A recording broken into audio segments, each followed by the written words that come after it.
Nigeria seeks $2.25 billion in World Bank loans for development and program-based financing, with approval expected in June. The government also plans diaspora bonds to attract foreign exchange. This comes as Nigeria faces record debt and aims to reduce central bank reliance. Joining me for more on this is Muktar Mohammed, the CEO, Ashar Investments Limited. Thank you, Muktar, for joining me today. Thank you for having me. Good morning. All right, so you have the story already. Nigeria seeking up to $2.25 billion in World Bank loans. What was your initial reaction to this news? Well, we are looking for loan everywhere as a nation. We call the loan these days inflow. So anyway, anyhow we can get inflow, want to get inflow. So I think it's all about inflow, trying to have inflow so that you can begin to balance the exchange rates. I think it's all about inflow, liquidity. So how we get the liquidity is what really matters to us. Like I always say, we are looking for a short-term solution first, then medium term, then a long term. So for now, I think I don't have a problem with that. And when you look at the loan, also the time and the interest rate is not bad. Again, my little challenge is that in terms of this loan, sometimes the administration that takes the loan don't seem to be the one to pay. Some other administration will come and carry the loan. So, but I think if it's judiciously used for what it's going to be meant for, it could be something that could help the Nigerian economy. But isn't this a cycle, that just continues and continues and continues? We're getting loans to stabilize the currency. We're getting loans to probably pay back what we're owing and all of that. I mean, the debt isn't reducing, rather, it's increasing. And even I do not think revenue is even increasing as much. So at the end of the day, is this even good for Nigeria? Roger, we find ourselves where we are, and I think I totally agree with you. It's robbing Peter to pay Paul, then after you rob Paul to pay Peter. But I think the government really need to do something. Um, they think the only way they could do it now is to boost liquidity. I think it could be different compared to what we normally have before, whereby some of this loan comes in, we don't know what they are used for. Hopefully, this will be different. And again, we're talking about stability to attract inflow. So 2.2 something billion dollars to be having a moratorium of about 10 years, paying in the 11 year at 1%. I don't think it will be too much of a loan um, for us that we won't be able to pay when you compare with the kind of loans that we debts that we are really into. So, but I get your concern, but it is what it is now. We have to do what we have to do. And like I said, this is a short-term measure. Hopefully, it shouldn't be a cycle, like you said, just a short-term measures to see how we can stabilize trade, then attract inflow. I'm very optimistic that in the next 3 to 4 or 5 years, we will attract inflow more than $2.25 billion that we've collected from the World Bank. And those inflow will be able to have a snowball effect to attack have positivity in every space of the Nigerian economy. So hopefully, I'm hopeful that for the short term, this is just a short term measure. It shouldn't become a tradition whereby we keep on going one way or the other looking for facility.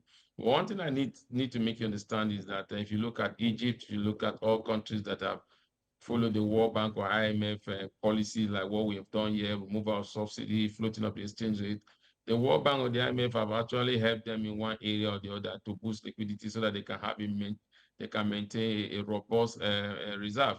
This is what we should have done before floating the currency, just like the Egyptian did.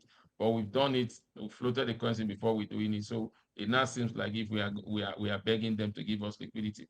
Remember that before now they promised to help if we are able to implement some of these policies. And I think part of the help is what the Nigerian government seems to be asking them now. All right, well, beyond this help and some other form of help, that we are expecting or we are going for, and there, other factors that can actually help us boost liquidity so that we can, whether it's the production side and the other things we need to do beyond these short-term fixes, something more structural, something that can last even longer. I agree with you, Perpetual structural, that's the word.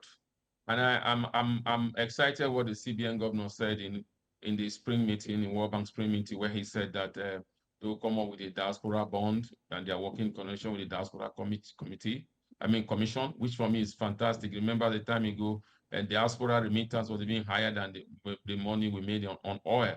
So I think that is a good one, whereby you begin to get diaspora bond, like what has happened in developed countries now, like Indian, that's what they have done to stabilize their rate when they export their intellectual properties. Indians abroad tend to invest in their country, like a partnership between government, very organized. A lot of Nigerians want to invest in Nigeria, but because of the sometimes some of them have got their finger burns, whether by relative or friends.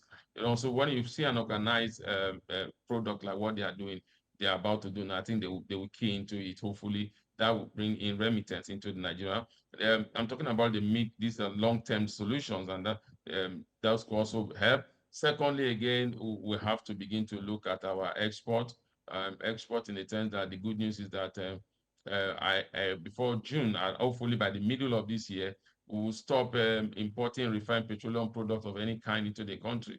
That also will help us reduce the pressure on the naira to dollar exchange rate. As it stands now, we no more import diesel into this country. We can get it in Dangote, and it's even cheaper. It's going down by the day. So that also is a game changer that will help. So now, Dangote itself now will be exporting refined petroleum products and other products out of the shore of this country, bringing in FX into this economy. That also is good for us. NNPC said the Port Harcourt refinery will soon be ready. Hopefully, they will be able to meet local production and then begin to export. So with that, you can now begin to see a long-term solution. And then we need to look at the non-oil sector and see how we can drive that sector also, because when you look at the oil sector, once there's an external shock, it tends to affect us.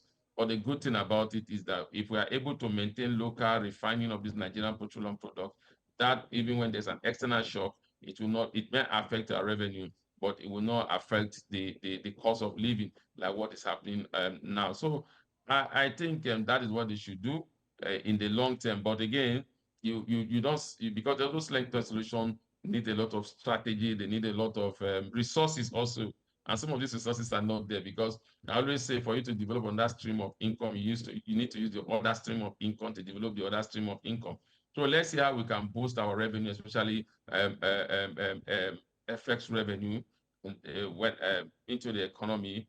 Then you begin to use that to begin to develop other states of the economy.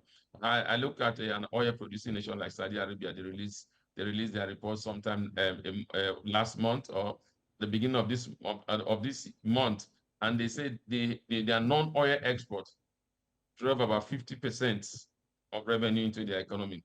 I just look forward to a day that will say 50% of our revenue FX that have come into our FX reserve is from the non-oil sector. That would be a game changer. So we tend to look out for that, and hopefully they get it right. Well, we also look forward to that here. Thank you so much, Muktar Mohammed, CEO, Asha Investments Limited. Thank you for your thoughts on the show today. My pleasure. Thank you.